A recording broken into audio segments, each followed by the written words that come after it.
காயத்ரி மந்திர பாராயணம். காயத்ரி மந்திரம் வேதங்களின் தாயாக போற்றப்படும் மந்திரம். இது மனம், புத்தி மற்றும் ஆன்மாவை தூய்மைப்படுத்தி தெய்வீக ஆற்றலை எழுப்புகிறது. நமது பொன் பரமேஸ்வரன் சுவாமிகள் இப்பொழுது காயத்ரி மந்திரத்தை பாராயணம் செய்வார்கள்.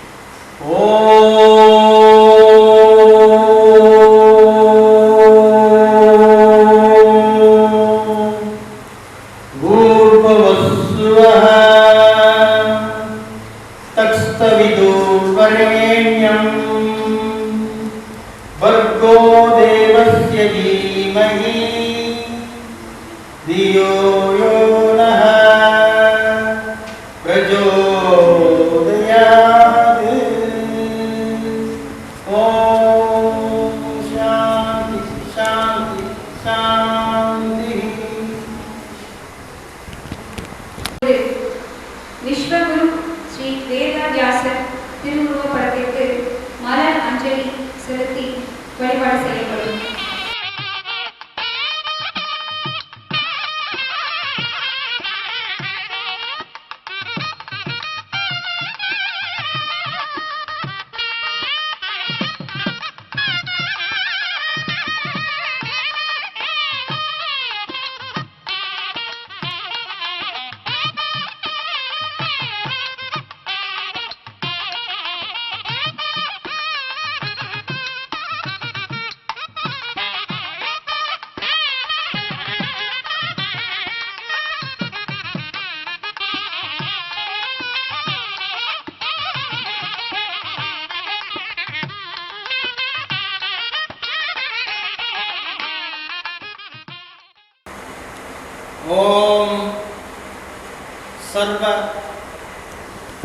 ओम सर्वशास्त्राय विद्महे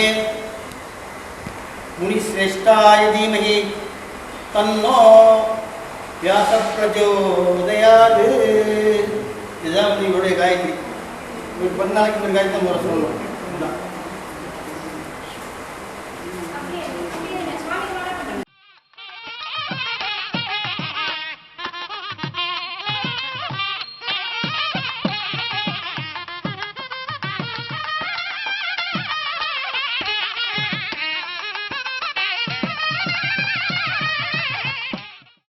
ओम सालवेशाय विद्महे पक्षिराजाय धीमहि तन्नो सौभाग्य सर्वेश्वर प्रचोदयात्।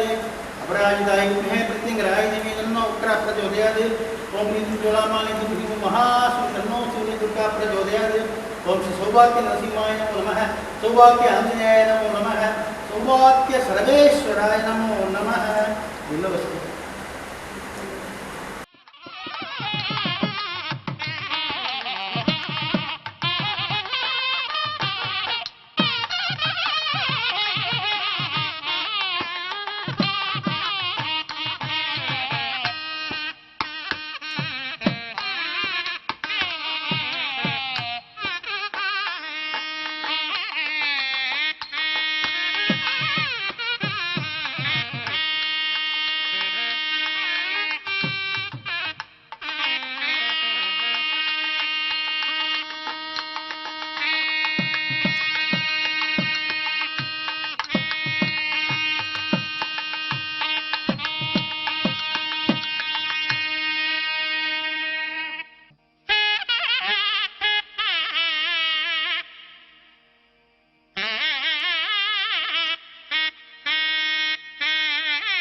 பதையே ஹர ஹர மகாதேவா. தென்னாடு சிவனே போற்றி, எந்நாட்டவர்க்கும் இறைவா போற்றி போற்றி. திருச்சிற்றம்பலம்.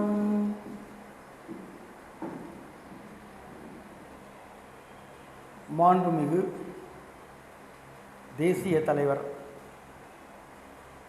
நமது மகராஜ், அதாவது சக்கரபாணிஜி, இவருக்கு எனது முதல் குரு வணக்கத்தை தெரிவிக்கிறேன். இந்த சத்மகா சபை மற்றும் ஆச்சாரிய மகாசபையின் தலைவருமான சக்கரபாணி மகாராஜ் அவர்களுக்கு திரும்பவும் எனது குரு வணக்கத்தை தெரிவித்துக் கொள்கிறேன். அடுத்தபடியாக நமது தமிழ் மாநில தலைவரும் மகாமண்டலேஸ்வரர் என்று போற்றப்படும் நமது சுவாமி ஸ்ரீராம் சித்திரகுப்தஜி அவர்களுக்கு எனது குரு வணக்கத்தை தெரிவித்துக் கொள்கிறேன்.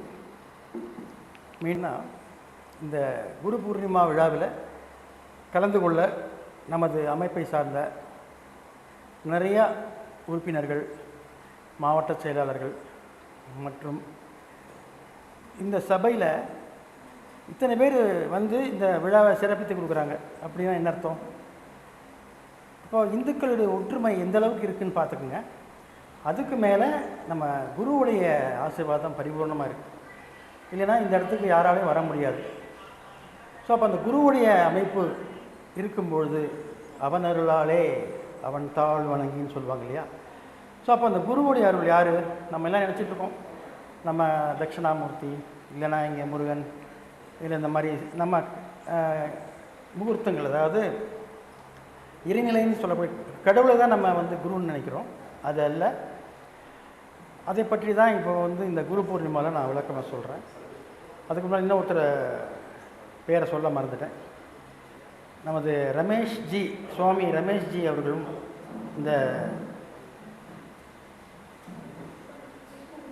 விழாவிலே கூட வந்து நீலகிரி மாவட்ட தலைவராக அவர் கிருஷ்ணன்குட்டிஜி அவர்களும் இந்த சண்முகா சபை சார்பாக இங்கு கலந்து கொண்டிருக்கிறார்கள். அவர்கள் மூலியமாக நிறைய உறுப்பினர்கள் எல்லாம் வந்திருக்கிறாங்க. ரொம்ப சிறப்பித்து கொடுக்குறாங்க. எந்த அளவுக்கு அவங்களுக்கு வந்து ஆர்வம் இருந்தால் பொள்ளாச்சி எங்கே இருக்குது, கோயம்புத்தூர் எங்கே இருக்குது, ஊட்டி கோத்தகிரி எங்கே இருக்குதுன்னு பாருங்கள். அங்கேருந்து எல்லாம் வந்து அடித்து பிடிச்சி வந்துட்டாங்க. வந்து இங்கே உட்காந்து நம்ம குரு என்று சொல்லக்கூடிய நம்ம குருவுக்கும் குருவான மகாகுரு யார், விளக்கேற்றி நம்மலாம் மலர் தூவி பகவான் வேதவியாசர்னு கேள்விப்பட்டிருப்பீங்க. அவரை தான் நம்ம வந்து வழிபாடு செஞ்சுருக்கிறோம். அவர் தான் மகாகுருன்னு சொல்லுவாங்க. அதாவது பிரம்மாவுக்கு அடுத்த ஸ்தானம் சொல்லலாம். இன்னும் சொல்லப்போனால் மகாவிஷ்ணுவின் ஒரு அவதார புருஷன் யார்? வேதவியாசர். ஸோ வேதவியாசர் பற்றி ஒரு சில வார்த்தைகளை சொல்ல விரும்புகிறேன். ஏன்னா அவரை பற்றி நம்ம எல்லோரும் நம்ம பாட புத்தகங்களை படிச்சுக்கலாம். மகாபாரதத்தை இயற்றியவர் யார்? அதுக்கு ஒன்வர்ட் ஆன்சர் வேதவியாசர் அப்படின்றது தான் தெரியுமே தவிர மற்றபடி அவரை பற்றி வேறு எதுவும் தெரியாது. இப்போ நம்ம ஏன் தெரிஞ்சுக்கணும் அப்படின்னா, உண்மையான குரு யாருங்கிறது இப்போ தான் நம்ம எல்லாருக்கும் விளங்க போகுது. இது வரைக்கும் நம்ம நினச்சது என்னென்னா, ஆன்மீகத்தில் தட்சிணாமூர்த்தி, இல்லைன்னா ஏதோ ஒரு குரு, ஒரு சாமியை நம்ம குருவாக எடுத்துக்கலாம், ஒரு சித்தரை குருவாக எடுத்துக்கலாம், இல்லை ஒரு ரிஷிகளையோ அந்த மாதிரி எடுத்துக்கலாம், இல்லை ஒரு உனக்கு யார் நல்லது செய்கிறாங்களோ அவங்க நம்ம வந்து குருவாக எடுத்துகிட்டு இருக்கோம். ஆனால் அது அல்ல குரு. அதுக்கு பேர் தான் அடுத்த வார்த்தை சொல்லுவோம், அகம் பிரம்மாஸ்மின்னு சொல்லுவோம். ஸோ அப்போது அகம் என்பது என்ன, இந்த அகத்துக்கு யார் அதிபதி அப்படின்னு பார்க்கும்போது மகாகுருன்னு சொன்னேன் இல்லைங்களா? வேதகுரு. வேதங்கள் இல்லைன்னா நம்மளால் ஒன்றும் இல்லை. எப்படி நம்ம அப்பா அம்மா இல்லைன்னா நம்ம இல்லையோ, அதே மாதிரி வேதங்கள் இல்லைன்னா சுத்தமாக நமக்கு ஒன்றும் தெரிய போகிறதில்ல. ஒழுக்கம்னா என்ன, கல்வினா என்ன, எல்லாத்துக்கும் மேலே நமக்கு பணிவு, நம்முடைய மாண்புகள் இருக்கு இல்லையா, எதுவுமே நமக்கு தெரியாது.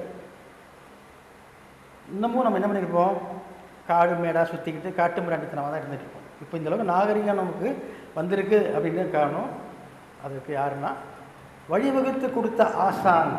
அந்த வழிவகுத்து கொடுத்த ஆசான் யார்? 5000 ஆண்டுகளுக்கு, 1000, 2000 ஆண்டுகள், 5000 ஆண்டுகளுக்கு முற்பட்ட ஒரு மகான் தான் நமது பகவான் வேதவியாசர். எப்படிங்க அவர் வழிவகுத்தார்? நம்ம படிச்சிருப்போம். மகாபாரதம், பகவத்கீதை, பாகவதம், ராமாயணம், இந்த மாதிரி நிறையா படிச்சிருப்போம். என்னடா ஏட்டு சுரக்காய் கறி உதவுமானு கூட பேசியிருப்போம். ஆனால் கண்டிப்பாக ஏட்டு சுரக்காயில் இது ஏடுகள், சாதாரண ஏடுகள் இல்லை, எல்லாத்துக்கும் புராணங்கள்னு சொல்லுவாங்க. புராண காலத்தில் புராணங்களை உருவாக்கி அதை 4 பாகங்களாக பிரிக்கிறார். யார் பிரிக்கிறார்? கிருஷ்ண துவயாயினார் கிருஷ்ண துவயாயனார் என்ற ஒரு மகான். என்னடா அது, நம்ம வியாசரை பற்றி பேசணும், இன்னும் வேறு பேர் சொல்கிறீங்கன்னு நினைக்காதீங்க. அவருடைய உண்மையான பெயர், வேதவியாசர் பிறக்கும் பொழுது அவருக்கு அவங்க அப்பா அம்மா வச்ச பேர் கிருஷ்ண துவயாயனர். கிருஷ்ணன் என்பது தெரியும், கிருஷ்ணரை பற்றி எல்லாருக்குமே தெரியும் இல்லையா. துவயாயனர்னா என்ன? துவையல், துவையல்னு கேள்விப்பட்டிருக்கோம். துவையாயனர் அப்படின்னா தீவு. நம்ம 4 பக்கமும் தண்ணீர் சூழப்பட்ட ஒரு இடத்துக்கு நடுவில் ஒரு மேடு மாதிரி இருந்து அதில் கொஞ்சம் இடம் மாதிரி இருக்கும், அதுக்கு பேர் தீவுன்னு பேர். அது யமுனை நதிக்கரையில் அவர் பிறந்திருக்கார். யார்? நமது வேதவியாசர். கிருஷ்ண துவயாயனர் என்று சொல்லக்கூடிய அந்த மகான் பிறந்த இடம் யமுனை நதிக்கரையில் ஒரு தீவில் பிறந்திருக்கார். அப்போ அந்த தீவுனாலே அந்த காலத்தில் தமிழில் துவையாயினார், துவையா அப்படின்னு சொல்லுவாங்க. ஸோ அப்போ கிருஷ்ண துவையாயினார் என்ற பெயர் சூட்டப்பட்டு நாள் ஒரு மேனியும் பொழுது வண்ணமாக அவர் வளர்ந்து கொண்டே வருகிறார். இன்னும் சொல்லாமல் இருந்தது என்ன, அவரை உருவாக்குனது யார்? என்ன உருவாக்குனது யாருன்னு கேட்டால் எங்கள் அப்பா அம்மா பேர் நான் சொல்லுவேன் இல்லையா, அது மாதிரி இவரை உருவாக்குனது யார்? இவங்க அப்பா அம்மா பேர் என்ன? அப்பா. தந்தை யார் என்றால் வேதவியாசருக்கு தந்தை பராசர முனின்னு கேள்விப்பட்டிருப்பீங்க. பராசரர் அதிசக்தி வாய்ந்த சித்தர், அதிசக்தி வாய்ந்த சப்த ரிஷிகளில் ஒருவர். ரிஷிகள் தான் அவங்களுக்கு இருக்கிறதுலே கடவுளுக்கு அடுத்த ஸ்தானம். அதில் சக்தி வாய்ந்த ஒரு மகரிஷி தான் இந்த பராசரர் என்ற ரிஷி. அப்பா. அம்மா யார்? அம்மா யமுனை நதிக்கரையில் ஒரு மீனவ குலத்தில் பிறந்த சத்தியவதி என்ற ஒரு மாதர் குல மாணிக்கம். அதாவது எங்கே ஒரு நிறைவு இருக்கிறதோ அந்த நிறைவில் நிறைவோட நிறைவாக யார் வேணால் சேருவாங்க. மைனஸ் இன்ட்டு மைனஸ் ப்ளஸ்ங்கிற மாதிரி. இப்போது ஒரு காரணம் இல்லாமல் ஒரு காரியம் இல்லை. ஒருத்தரை பார்த்த உடனே நமக்கு பிடிக்கும், சில பேர் பார்த்த உடனே நமக்கு கோவம் வரும், சில பேரை பார்த்த உடனே வேண்டான்னு தோணும். அப்போது ஏதோ ஒன்று அதுக்குள்ளே இருக்கும், ஒரு ஆணுக்கும் பெண்ணுக்கும் ஏதோ ஒன்று இருக்கும். அது ஏதோ ஒரு பூர்வஜன்ம பந்தமோ அல்லது ஒரு கவர்ச்சி. கவர்ச்சின்னா அழகு இல்லைங்க, நான் சொல்கிறது மனக்கவர்ச்சி. இப்போ நம்ம பார்க்குறது இனக்கவர்ச்சி. அது கேட்டால் அந்த காலத்துலலாம் நான் சொல்கிறதெல்லாம் சத்தியுகம் ஆரம்பித்த காலத்துலலாம் பார்த்திங்கன்னா இனக்கவர்ச்சி. அப்போ என்னென்னா மனக்கவர்ச்சி முக்கியமாக, இனக்கவர்ச்சி முக்கியமாக? இனக்கவர்ச்சி முக்கியம் அல்ல, மனக்கவர்ச்சி தான் வேணும். மனசு ஒத்து போகணும். இப்போது எனக்கு பொருத்தம் பார்க்க ஜாதகம்லாம் வரும். இப்போ பார்த்து சாமி எத்தனை பொருத்தம் இருக்குதுன்னு கேட்பாங்க. முதல்ல பொருத்தம் இருக்கட்டுங்க, பொண்ணையும் மாப்பிள்ளையும் பேச விடுங்க, அவங்களுக்குள்ள மன பொருத்தம் இருக்கான்னு பாருங்கள், அதுக்கப்புறம் ஜாதகத்தை தூக்கிட்டு. இல்லை சாமி நீங்கள் பார்த்து 9 பொருத்தத்தில் எத்தனை பொருத்தம் இருக்குன்னு சொல்லுங்கள், அதுக்கப்புறம் நான் மன பொருத்தம் பார்க்குறேன். நான் சொல்கிறது முதல்ல நீ மன பொருத்தம் பாரியா. கேட்க மாட்டாங்க யாரும். ஏன்னா பொருத்தம் என்ன பண்ணுறது, ஜாதகம் எங்களுக்கு மன பொருத்தமாக இருக்குது, ஜாதகம் பொருத்தம்னா என்ன சாமி பண்ணுறதும்பாங்க. கண்டிப்பாக அப்படி இருக்காது. மனப்பொருத்தம் இருந்தால் தன்னை போல் ஆட்டோமேட்டிக்காக ஜாதக பொருத்தம் இருக்கும். 9 பொருத்தத்தில் கண்டிப்பாக 6-7 பொருத்தம் பொருந்தியே ஆகும். ஆனால் நம்ம ஆளுங்க அதெல்லாம் விடுறதில்லை. அதே போல் அந்த மீனவ குலத்தில் பிறந்த அந்த சத்தியவதி என்ற பெண்ணுக்கும் நம்ம பராசரர் முனிவர் என்று சொல்லக்கூடிய பெரிய ஒரு ரிஷிக்கும் பிறந்தவர் தான் நமது வேதவியாசர். என்ன சாமி இது, ஏன் இவங்க காரணமாக இருக்கிறாங்க? எல்லாத்துக்கும் ஒரு காரணம் இருக்கும். இப்போ நான் பிறந்ததுக்கும் ஒரு காரணம் கண்டிப்பாக இருக்கும். எங்கள் அப்பாவோ அம்மாவோ ஏதோ ஒன்று நினச்சிருப்பாங்க. அந்த காலத்தில் பார்த்திங்கன்னா இனக்கவர்ச்சியெல்லாம் கிடையாது, மனக்கவர்ச்சின்னு சொன்னேன் பார்த்திங்களா. அப்போது நம்ம இப்போ தான் பார்க்குறோம் இல்லையா, இந்த ராகு காலம், எமகண்டம், நல்ல நேரம், நல்ல உரை, சுக்கர உரை, அந்த உரை இந்த உரை, அது 4 நட்சத்திரம் பார்த்து எல்லாம் பண்ணுவாங்க. முகூர்த்தமும் சரி எல்லாமே, சாந்தி முகூர்த்தத்துலேருந்து நம்ம இறந்தால் நம்மளை எடுத்து போடுற முகூர்த்தம் வரைக்கும் பார்க்குறாங்க இல்லையா. அதே போல் அந்த காலத்தில் என்ன பண்ணியிருக்கிறாங்க, பராசரர் தான் பார்த்திங்கன்னா எல்லாத்துக்கும் ஹெட்டு. ஏற்பட்ட ஒரு பெரிய அறிவாளி. அதாவது இன்னும் சொல்லப்போனால் அவர் நம்ம இறைவன்னு சொல்லலாம். எல்லாருக்கும் சொல்லுவாங்க இல்லையா, நம்ம மனசாமி மதம் கேள்விப்பட்டிருக்கேன், வேதம் கேள்விப்பட்டிருக்கேன். வேதம் VADHEM, வேதம்னா என்ன? அதாவது நமது மனதில் பட்டதை வெளியே சொல்வது, அதுதான் வேதம். அது எப்படி இப்போ அப்படி சொல்கிறீங்க? நம்ம பட்டதை சொல்கிறோன்னா வேதம் கிடையாது. நம்ம இப்போ சொல்கிறது எல்லாமே என்னென்னு கேட்டிங்கன்னா நம்ம விருப்பத்தை சொல்கிறோம், ஓப்பன் ஹார்ட்டுன்னு சொல்ல முடியாது அந்த மாதிரி. ஆனால் அந்த காலத்தில் ஓப்பன் ஹார்ட்டாக இருந்தவங்களுக்கு உள்ளேருந்து வந்த வார்த்தைகள் எல்லாமே ஒவ்வொன்றும் பார்த்திங்கன்னா என்ன அர்த்தமுள்ளதாக இருந்திருக்குது. அப்போது அந்த சமஸ்கிருத மொழியில் இறைநிலையோடு ஒன்றி அவர் மனதில் இன்ட்யூஷனில் வந்த கருத்துக்களை அவர் வேதமாக வடித்தார். ஒரே வேதமாக இருந்து அதை எல்லாராலையும் அதை ஜீர்ணிக்க முடியல. அப்போ என்ன பண்ணுறாரு, அதை 4ஆக பிரிக்கிறார். வேதங்கள் 4 கேள்விப்பட்டிருக்கோம், ரிக், யஜுர், சாமம், அதர்வணம் கேள்விப்பட்டிருக்கோம் இல்லையா? அப்படி அவர் பிரிக்கிறார். ஏன் பிரிக்கிறாருன்னா, ஒவ்வொரு வேதத்துலேயும் ஒவ்வொரு பாடங்கள் இருக்குது, ஒவ்வொரு ஒழுங்கு இருக்குது, ஒவ்வொரு எப்படி இருக்கணும் வாழ்க்கையிலங்கிறத பற்றி தான் அது இருக்குது. அதை நம்மளால் படிக்க முடியல. ஏன் படிக்க முடியல?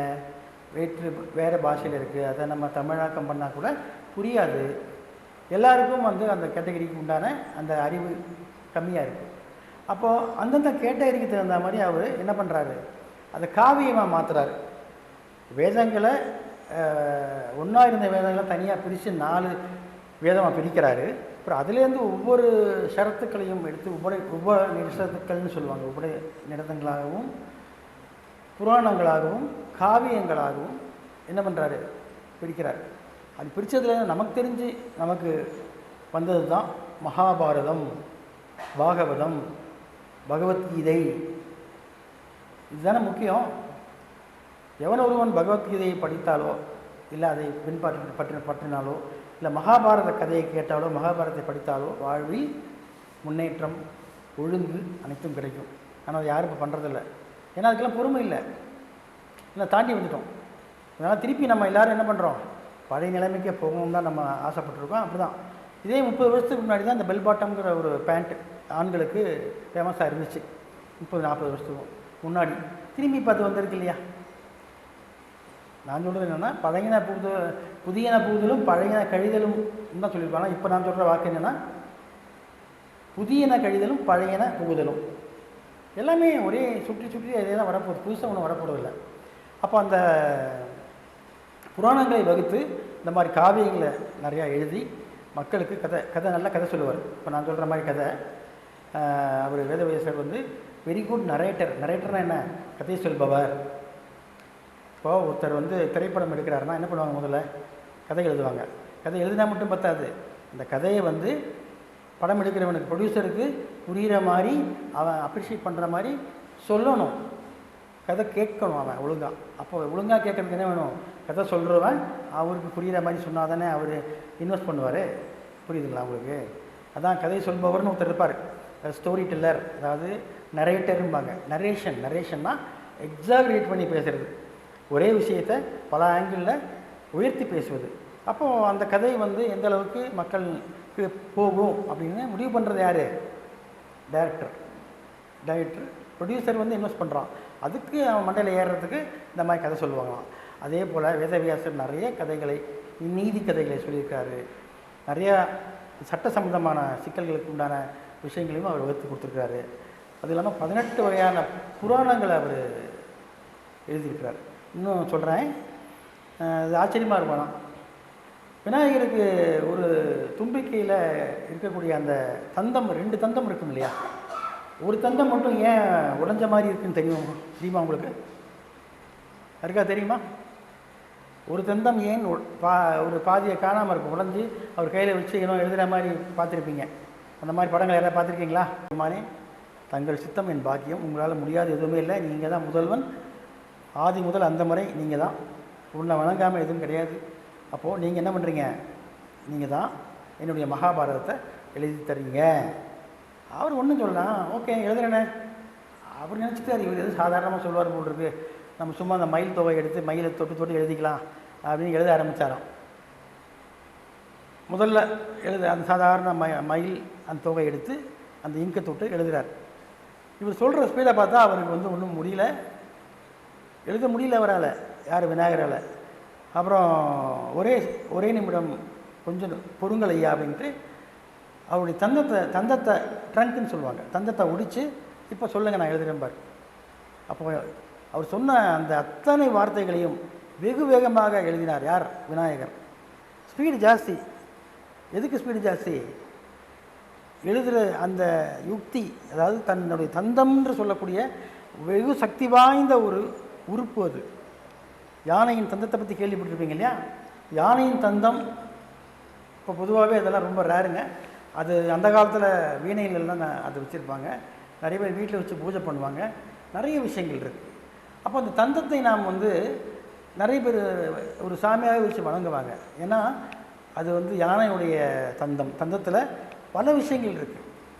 அந்தளவுக்கு அதோடைய ரசாயன கலவை, அது ரொம்ப ஆராய்ச்சி போக வேண்டாம். நம்ம அந்த தந்தத்தை வச்சு விநாயகர் எழுதும்போது அதை லேசரில் இப்போ எழுதுகிறோம் பார்த்தீங்கன்னா, லேசர் கன்னு சொல்கிறோம்ல, அந்த மாதிரி லேசர் பென், அதான் அந்த தந்தத்தை வச்சு வேகமாக எழுதிட்டார். அவரால் சொல்ல எழுதிட்டீங்களே எப்படி? இதை பாருங்கள், நான் மயில எழுதுகிறேன், என் தந்தத்தில் எழுதுனேன். ஸோ அப்போது அந்த வார்த்தைக்கு எவ்வளவு வேகமும் சக்தியும் இருந்தால் விநாயகரே தன் எழுதிப்பாருன்னு பார்த்துக்குங்க. அப்போது அந்த மகாபாரதத்தை ஏன் நாமெல்லாம் படிக்கக்கூடாது? ஏன் நம்ம கையில் புத்தகத்தை வச்சுக்கக்கூடாது சொல்லுங்கள்? இல்லை, அது மகாபாரதத்துக்கு இவர் தான் வந்து மார்க்கெட் பண்ணுறாருன்னு நினைக்காதீங்க. எனக்கு அதுக்கு சம்மந்தமே கிடையாது.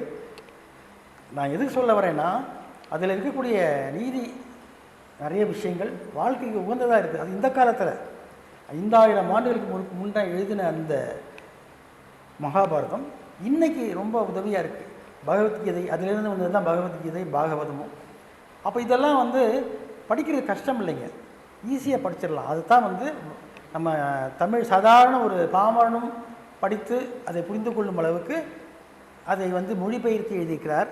யார்? வேதவியாசர். வியாசர்னா தான் அர்த்தம். வியாசர்னா பிரித்து எழுதுகிறவர்னு அர்த்தம். உதாரணத்துக்கு கூட ஒன்று சொல்கிறேன். இப்போ நீங்களாம் ஸ்கூலில் படிக்கும்போது தமிழ் படிச்சிருப்பீங்க. அப்போ அந்த பாட்டெல்லாம் நிறையா வரும். அதில் போயம்ஸ்ன்னு சொல்லுவாங்க. அந்த தேவாரம், திருவாசகம், திருவெண்பா, அந்த மாதிரி அந்த பாடலுக்கு வந்து பார்த்திங்கன்னா நமக்கு பொருள் தெரியாது. தமிழ் தான், ஆனால் செந்தமிழ் இது. அப்போ என்ன பண்ணுவோம் நம்மளாம்? வாத்தியார் சொல்கிறது அந்த நேரம் கேட்டுக்குவோம், அப்புறம் ஒன்றும் புரியாது. என்னடா இது, இந்த பாட்டுக்கு அர்த்தம் வேணுமே, என்ன பண்ணுறது? உடனே ஓடுவோம், ஸ்டேஷன் கடைக்கு போவோம். கோனார் தமிழ் உரை இருக்கிறதா? கோனார் தமிழ் உரை ஞாபகம் இருக்குங்களா? கோனார் உரை நூல்னு சொல்லுவாங்க. அந்த மாதிரி அதை பொழிப்புரையாக அவங்க அழகாக பிரிண்ட் பண்ணி கொடுத்துருவாங்க. நம்மளுக்கு ஈஸியாக படித்து எழுதி மார்க் வாங்கிடுவாங்க. அதைத்தான் நம்ம வேதவியாசர் பண்ணார். இப்போ புரிஞ்சுதுங்களா? ஒரு விஷயத்தை சொல்கிறது பெருசு இல்லை, அதை வந்து நம்ம மக்களுக்கு சாதாரண ஒரு மனுஷன் புரிஞ்சுக்கிற அளவுக்கு அந்த விஷயத்தை சொல்லணும். அப்படி தான் அவங்க சொல்லியிருக்கிறாங்க. நானும் அப்படி தான் பேசிகிட்டு இருக்கிறேன்னு நினைக்கிறேன், ஈஸியாக மக்களுக்கு புரியணும் அப்படின்ட்டு. அதுக்கு நம்ம சமஸ்கிருதத்துலேயோ இல்லை பாட்டு வடிவமாகவோ நான் பாடலை, சொல்லலை. அப்போது இவருக்கு நிகர் இவரே தான், யாருமே கிடையாது. ஏன்னா இவர் பார்த்திங்களா என்றும் சிரஞ்சீவி. நல்லா புரிஞ்சுக்குங்க ஐயா வேதவியாசர். சிரஞ்சீவினா என்னன்னு தெரியுமா உங்களுக்கு? அவருக்கு வந்து இறப்பே கிடையாது. வேணால் உடலுக்கு வேணால் அழிந்திருக்கலாம், பட் அந்த ஆன்மா வந்து இன்னமும் வாழ்ந்து கொண்டிருக்குது. நிறைய பேருக்கு அவர் காட்சி கொடுக்குறார். எப்படி நம்ம வள்ளலார் போல ஐயாவுடைய இதுவும் பார்த்திங்கன்னா இன்று வரை அவர் இன்னமும் இருந்து கொண்டு தான் இருக்கிறார். கலியுகம் முடியும் வரை அவருடைய ஆன்மா நமது பூமியை சுற்றி கொண்டு தான் இருக்கும் என்று வேதங்களில் இருக்கக்கூடிய சில சரத்துக்கள் கூறுகிறது. அது மட்டும் இல்லாமல் கல்வெட்டுகளிலும் பார்க்கிறோம். அப்போது சித்தர்கள், ஞானிகள், மகான்கள், இந்த மாதிரி நிறையா கேட்டகரி இருக்கு இல்லையா? இதெல்லாம் தாண்டி ரிஷின்னு சொல்லக்கூடிய சில ஒரு என்ன சொல்கிறது, ஒரு வகையறாக்கள்னு சொல்லலாம். இப்போ எப்படி நம்ம வந்து மனிதர்களில் பல விதம், ஒவ்வொன்றும் ஒரு விதம். அதில் வந்து பார்த்திங்க உயர்ந்தவன் தாழ்ந்தவன் எதில்? பணத்தில் இல்லை, குணத்தில். அதே போல் இந்த சித்தர்கள் மார்க்கத்திலே பார்க்கும்போது அதை தாண்டி வரும்போது தான் நம்ம வந்து ரிஷிகள் வழிக்கு போக முடியும். ஸோ அப்போ இந்த முனின்னு சொல்கிறதும் ரிஷியும் ரெண்டும் ஒன்று தான். அப்போ வேதவியாச முனி, அப்போ அவரும் வந்து ஒரு ரிஷியை சேர்ந்தவர் தான். ஆகவே தான் அவர் இன்றும் சிரஞ்சீவியாக இருந்து கொண்டு இருக்கிறார். இப்போ ஒருவனை உருவாக்குவது எல்லாருக்குமே, எனக்கும் சரி உங்களுக்கும் சரி, ஒருவனை நல்லவனாக உருவாக்குவதும் சரி, தீயவனாக உருவாக்குவதும் சரி, எதில் இருக்குது? சொல்லக்கூடிய வார்த்தைகள் இருக்குது, சொல்லக்கூடிய கருத்துக்கள் இருக்குது, சொல்லக்கூடிய கதைகளில் இருக்குது. நிஜமோ பொய்யோ அவன் நம்புகிற மாதிரி நீ கதை சொல்கிற, அப்போது அவன் அதை என்ன பண்ணுவான்? திருந்தி வாழ்வான். பயமுறுத்தலை நீ. அது எக்ஸாம்பிள் சொல்கிறீங்க. எக்ஸாம்பிள் சொல்லும்போது அவனுக்கு மனசாட்சி ஒன்று இருக்கு இல்லையா, அது உறுத்தும், அது எல்லோரையும் மேலே கொண்டு வரும். அப்போது வேதவியாசரை பற்றி இவ்வளோ இன்னும் நிறைய இருக்குது, பேசிட்டே இருக்கலாம். ஸோ வேதங்களுக்கெல்லாம் அதிபதினு சொல்லலாம். ஆனால் வேதங்களுக்கெல்லாம் அதிபதி யாருன்னா பரமேஸ்வரன் தான். அவருடைய காற்றை சுவாசிக்கும் நாம் கூட வேதவியாசர் தான். நம்ம அதெல்லாம் மறந்துட்டோம். நம்ம உள்நோக்கி போனோம்னா எல்லாமே நமக்கு தெரிய வரும். இப்போ வேதவியாசர் ஐயா அவருக்கு யாரும் சொல்லித்தரல, நல்லா புரிஞ்சுக்கங்க. நமக்கு கூட ஸ்கூலில் வாத்தியார்ட்ட பாடம் எடுத்திருப்பாங்க, இல்லை நம்ம நிறைய கதைகளை படிச்சிருப்போம். அவரெல்லாம் அது எதுவும் படிக்கலைங்க. 5000 ஆண்டுகளுக்கு முன்னால் சனாதன தர்மத்தை விளக்கி இந்து மதத்தை தோற்றுவித்து மக்களை நல்வழிப்படுத்திய மாபெரும் மகான் நமது பகவான் வேதவியாசர் ஐயா தான். அப்போது இந்து தர்மம், சனாதன தர்மம் இதை பற்றி பேசணும், பேசிட்டே இருக்கலாம். அது இன்னொரு டைம் பேசுகிறேன். இது அதிகமாக நம்ம தெரிஞ்சுக்கணும்னா புராணங்கள், அந்த மாதிரி காவியங்கள் நம்ம படிக்கணும். படிக்கலாம்னா காதில் கேட்கலாம். அதான் நிறைய இப்போ டிவியில் வருதே, சீரியல் மாதிரி போடுறாங்களே, மகாபாரதம், பகவத்கீதை. அது நம்ம பார்க்கும்போது கேட்கும்போது நமக்குன்னே சொன்ன மாதிரி இருக்குங்க. இந்த காலத்தில் அப்படி தான். அது என்னென்னா நம்ம கொஞ்சம் பொறுமையாக மட்டும் அதை கவனித்தோம்னா போதும், நமக்காகவே சொல்லக்கூடிய வார்த்தைகளாக அது தோணும். நிஜம்தான், அது வந்து கற்பனை இல்லை, பொய்யும் இல்லைங்க. இல்லை, கேட்பேன், நல்லா நிறைய பார்ப்பேன். கேட்கும்போது என்னடா அது நமக்காகவே சொன்ன மாதிரி இருக்கே அப்படின்னு ரொம்ப ஃபீல் பண்ணியிருக்கேன். அப்போது 5000 ஆண்டுகளுக்கு முன்னாலே எழுதப்பட்ட அந்த எழுத்துக்கள் இன்றும் உயிருள்ள ஓவியங்களாக இருக்கிறது அல்லவா? அதை ஏன் நம்மெல்லாம் வந்து சீர்தூக்கி பார்த்து படிக்கலாமே, நிறைய விஷயங்கள் மாற்றிக்கலாம் இல்லையா? இப்போ நம்ம வந்து எவ்வளவோ நீங்கள் ஆர்வமாக வந்திருக்கீங்க நம்ம ஐயாவுடைய பிறந்தநாளை கொண்டாடுவதற்கு. அதே போல் ஐயாவுடைய அந்த புத்தகங்களை வாங்கி நல்லா படிங்க, வாழ்க்கையில் நிறைய விஷயங்களை சாதிக்கலாம். அப்போது சாதனை என்பது என்னென்னா சோதனை தான். சோதனை இல்லையே சாதனை இல்லை. தோல்வி தான் வெற்றிக்கு அறிகுறி. சோதிப்பான், உன்னை கடைசி வரைக்கும் சோதிப்பான். நான் கடைசியில் 99 அடி வாங்கின அப்புறம் 100வது அடியில் உனக்கு எல்லாம் கிடைக்கும். புரியுதோ? அந்த ஒரு அடி தாங்கணும். 99 அடி தாங்கிட்டீங்க, ஒரு அடி தாங்கணும்ல. அதை விட்டு நம்ம புலம்பிக்கிட்டு இருந்தால் எதுவுமே நடக்காது. இறைவன் என்பவன் எல்லா இடமும் வியாபித்திருக்கிறான். துணிலும் இருப்பான், துருவிலும் இருப்பான். அப்போ நமக்குள்ளே இருக்கான் தானே, நம்ம கடவுள் தானே. அதையே நம்ம மறந்துட்டோம். நம்முடைய கர்மாக்கள் நம்மளை மறக்க செய்து விட்டன. அது மட்டும் இல்லை, நம்மளை சுற்றி இருக்கக்கூடிய சூழ்நிலைகள். ஏன்னா நம்ம மூதாதையர்கள் ஒரு அளவுக்கு மேலே நம்மளை வளர்க்க முடியலை. ஏன்னா அவங்களும் வந்து அந்த சூழ்நிலை கைதியாக மாறி இருக்கிறாங்க. இன்னும் நம்ம யோசிக்கிறதுக்கு நாட்கள் ரொம்ப இல்லை, பக்கத்தில் தான் இருக்குது. சீக்கிரமாக நம்ம வந்து இந்த மாதிரி சில ஐயாவுடைய புஸ்தகங்களை, ஒன்றும் வேண்டாங்க, பகவத்கீதை படிங்க. நம்ம கண்ணதாசன் ஐயா அதை பற்றி நிறைய பேசியிருக்கிறாரு. அதெல்லாம் பேசினா வந்து கேட்டே உட்காந்துக்கலாம். அதுவும் அவருடைய குரல் அதை கேட்டிங்கன்னா அவ்வளோ அற்புதமாக இருக்கும். அந்த பகவத்கீதையை நீங்கள் தயவு செய்து யார் ஒருவர் படிக்க ஆரம்பிக்கிறாங்களோ அவங்க வாழ்க்கையில் வெற்றியின் முதல் படியை கால் எடுத்து வைக்கிறோம். வாங்கி கையில் வச்சிருக்கா போகும். தூங்கும்போது தலானி கையில் வச்சுட்டு படுத்து தூங்கியிருக்கேன்.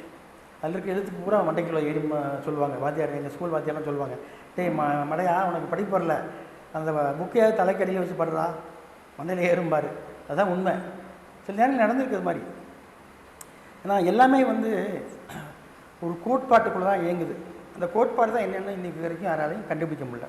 அதை கண்டுபிடிச்சா பரவாயில்லையா, எல்லோரும் நம்ம பெரியாளாக இல்லாமே. அதுக்குன்னு சில பிராப்த கிரமம் அவங்களுக்கு வரும். ஸோ இந்த ஆன்மீகத்தில் ஈடுபடுறவங்க யாராலும் சரி, இந்த வேதவியாசருடைய சில கருத்துக்களை கேட்டு அவரை நீங்கள் குருநாதராக எடுத்துக்கொண்டீர்களானால் 100 பிரம்மாக்களுக்கு முற்பட்ட ஆதி பிரம்மா யாருன்னு கேட்டிங்கன்னா இவர் தான். ஸோ அப்போ ஆதி பிரம்மான்னு சொல்லக்கூடிய அந்த நமது வேதவியாசரை வணங்குவோம், வேதவியாசரை வழிபாடு செய்வோம், அவரையே நாம் குருவாக எடுத்துக்கொள்வோம். குருமகா சன்னிதானம்னு சொல்லக்கூடிய ஒரு டைட்டில், ஒரு பேரில் அவரை நம்ம வந்து வழிபட்டோமானால் குரு பார்க்க கோடி பலனா, 1 2 இல்லைங்களா, கோடி பலன் கிடைக்கும் அப்படின்னு எல்லோரும் இப்போ சொல்லி தெரிகிறாங்க. அது எப்படின்னு தான் தெரியல. அதை சீர்தூக்கி ஸோ குரு இல்லா வித்தை பாழ்னு கூட சொல்கிறாங்க எல்லோரும். அந்த குரு யாருங்கிறது நம்ம என்ன பண்ணணும், தேடணும். அவங்களாம் வந்து கிடைப்பாங்களா? ஆனால் சொல்லுவாங்க குரு வந்து உன்னை தேடி வருவார், சிஷியனை தேடி குருவாக வருவார். அதெல்லாம் அந்த காலம்ப்பா, இல்லை சத்தியுகத்தில். இப்போ கலியுகத்தில் நம்ம தான் தேடி போகணுருக்குது. அப்போ தேடி போகவும் அந்த குரு வந்து நமக்கு அமையலை அப்படின்னா என்ன புரியல. நமக்கு இன்னும் பிராப்தம் வரல. இன்னிலேருந்து இங்கே வந்து அத்தனை பேருக்கும் பிராப்தம் வந்தாச்சு. நல்லா புரிஞ்சுக்கோங்க. நீங்கள் தயவு செய்து கொஞ்சம் யோசிங்க. இந்த மகான் வேதவியாசரைய நீங்கள் குருவாக எடுத்து பாருங்கள். அவருடைய காயத்ரி மந்திரம் கூட இப்போ நான் சொல்கிறேன், உங்களுக்கு ஆல்ரெடி சொல்லியிருக்கேன். அந்த மந்திரத்தை நீங்கள் டெய்லி 22 முறை சொல்லி கவுண்ட் பண்ண வேண்டாங்க. எதுவுமே நம்ம எண்ணிக்கையே வேண்டாம். உங்கள் மனசில் தோன்ற வரைக்கும் நீங்கள் அந்த காயத்ரி மந்திரத்தை சொல்லுங்கள். சொல்லி அவரை ஒரு நெய் விளக்கோ இல்லை உங்களால் என்ன முடியுமோ ஒரு விளக்கேற்றி டெய்லி அவரை வழிபாடு பண்ணி பாருங்கள். மாற்றம் என்னங்கிறது நீங்களே எனக்கு சொல்லணும், நான் சொல்ல மாட்டேன். நீங்கள் அப்படி இருப்பீங்க எப்படி இருக்கீங்க அதெல்லாம் சொல்ல மாட்டேன். ஆகவே தங்கள் சித்தம் என் பாக்கியம். ஆகவே அனைவரும் இந்த விழாவிலே பங்கு கொண்டு நல்ல ஒரு சூழ்நிலையிலே சிறப்பாக ஒரு அன்போடு இந்த விழாவை நடத்தி கொடுத்து கொண்டிருக்கீங்க. ரொம்ப சந்தோஷமாக இருக்குது.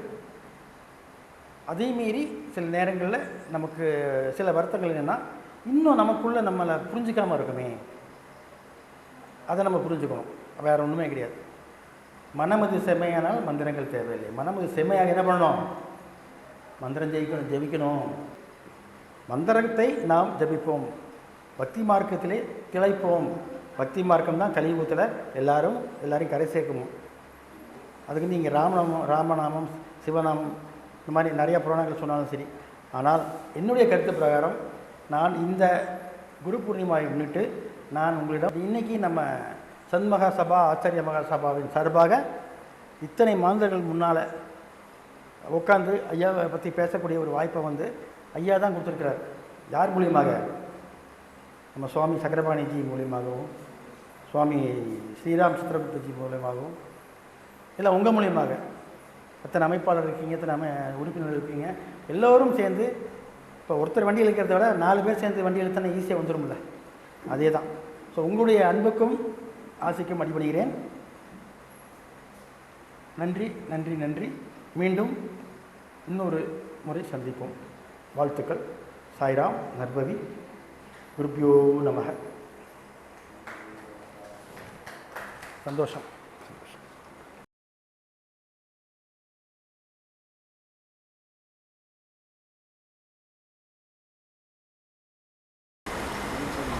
இப்பொழுது சுவாமி பொன் பரமேஸ்வரன்ஜி அவர்களுக்கு பாத பூஜை நடைபெற இருக்கிறது.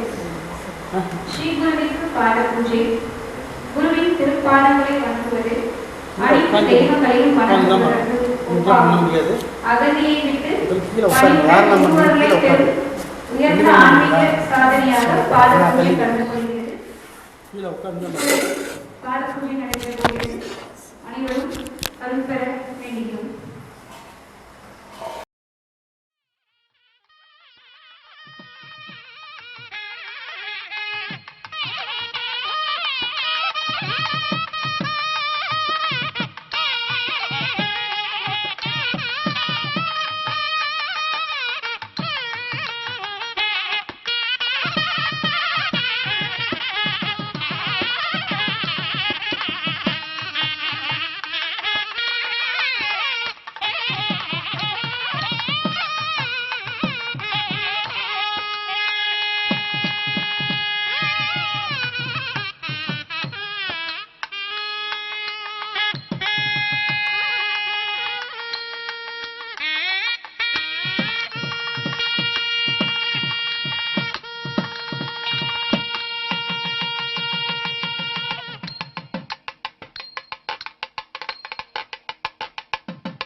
மங்கள பொருட்கள் வழங்கும் நிகழ்ச்சி.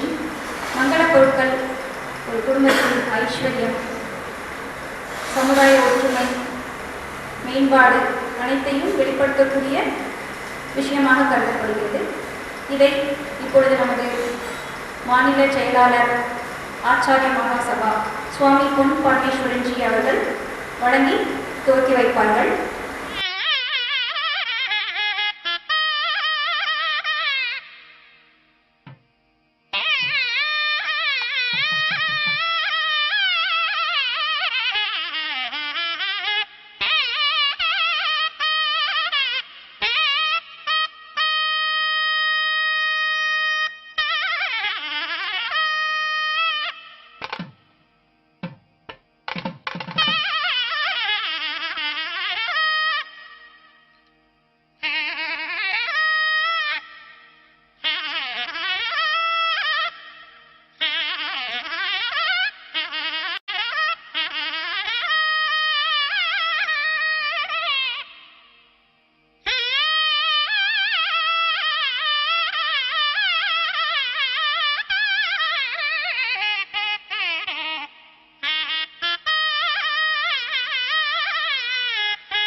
இந்த விழாவிற்கு ஒத்துழைப்பு தந்த அனைத்து குருமார்களுக்கும், ஆன்மீக பெரியோர்களுக்கும், சந்த் மகாசபாவின் சார்பில் வந்த அனைத்து உறுப்பினர்கள், பொறுப்பில் உள்ள செயலாளர்கள் மற்றும் அனைத்து பதவி பெரியோர்களுக்கும், சேவராஜி ஸ்ரீ சௌபாகிய சரபேஸ்வர் ஆலயத்தின் மூலமாக நன்றிகளை தெரிவித்துக் கொள்கிறேன்.